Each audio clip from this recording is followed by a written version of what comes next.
ప్రభుత్వ భూములను కాపాడాల్సిన వారే అడ్డదారులు తొక్కుతున్నారు. కబ్జాలకు గురవుతున్నా పట్టించుకోవటం లేదు అంటూ మేడ్చల్ జిల్లా దుండిగల్ తహసీల్దార్పై బీజేపీ నేతలు తీవ్ర ఆరోపణలు చేశారు. కబ్జాకోరులకు తహసీల్దార్ సహకరిస్తున్నారంటూ మండిపడ్డారు.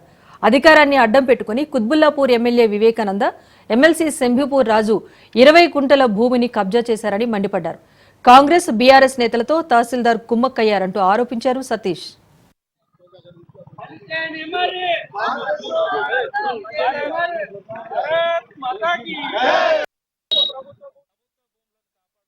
అవసరం ప్రతి ఒక్కరిది.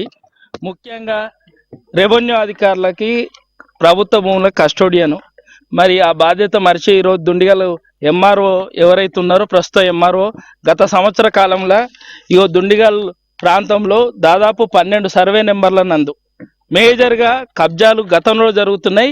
ఈ ఎంఆర్ఓ వచ్చినాక కూడా ఈ కబ్జాల పైన కఠిన చర్యలు తీసుకోకుండా తూతూ మంత్రంగా చర్యలు తీసుకుంటూ సహకరిస్తున్నందు వైఖరిని మేము ఈరోజు తప్పుపడుతూ ఇట్లాంటి ఎంఆర్ఓలు మాకొద్దు. ఎందుకంటే ఈ ఏదైతే కుత్బుల్లాపూర్ మండల్లో విలువైన భూములు కుత్బుల్లాపూర్ మండలు తర్వాత దుండిగల్ ప్రాంతంలో ఎక్కువ ఉన్నాయి కాబట్టి ఇట్లాంటి కాడ ప్రభుత్వం అధికారి ఎవరైతే ఉన్నారో ఈ ఎంఆర్ఓ కఠినంగా లేకపోవడం వల్ల కబ్జాకోర్ల పైన ఏదైతే పీడీ యాక్టులు కానీ ల్యాండ్ గ్రాబింగ్ కేసులు కానీ పెట్టకుండా వారికి వెనుక సహకరిస్తూ కూల్చిన ప్లేస్లో ఈరోజు నిర్మాణాలు వస్తున్నాయి. ఇంకొక దౌర్భాగ్యమైన పరిస్థితి ఏంటంటే కుత్బుల్లాపూర్ నుండి కబ్జాకోర్లు దుండిగల్కి వస్తున్నారంటే మరి ఇక్కడ ఎంత ప్రశాంతమైన వాతావరణం ఉందో ఈరోజు ఇక్కడున్న కలెక్టర్ కానీ ప్రభుత్వం రేవంత్ రెడ్డి ప్రభుత్వం కూడా ఇలాంటి ఎంఆర్ఓ వైఖరి పైన పూర్తిస్థాయిలో విచారణ జరిపి చర్యలు తీసుకోవాలని మేము కోరుతున్నాం.